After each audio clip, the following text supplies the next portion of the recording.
Let's look now at the allocation of frames. So let's go to the other question we had before, or the other subset of questions. This part is pretty simple. So basically you need to define a minimum and a maximum, number of frames you can give to each process. The maximum would just be all the available frames.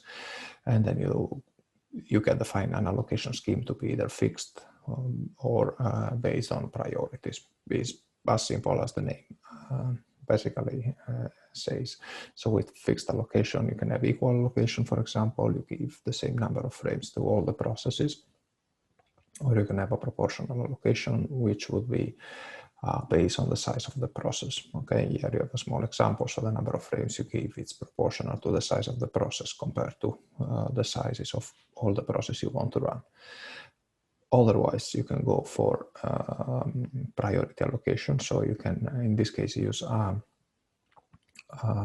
the priority of the process, which may change over time, to take decisions on the number of frames rather than the size of the process.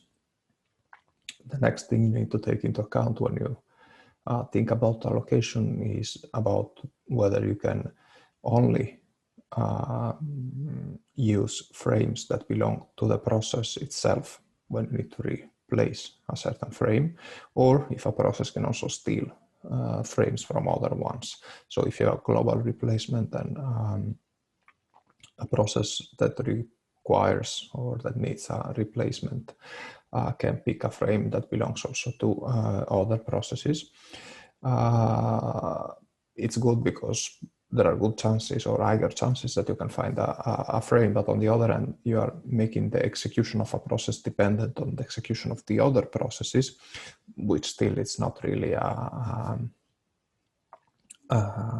big novelty here. We already know that other processes are also running and they can have context switch, they can waiting, so it doesn't really matter, but still you make it even more let's say open to what the other processes are doing, or you can go for a local replacement only. So in that case, you can get more consistent per process performance, but you might underutilize memory. If there is another process that doesn't really need a lot of frames and has many of them that are free, you could actually steal frames from that process and it would be better. So as always, we have these trade-offs.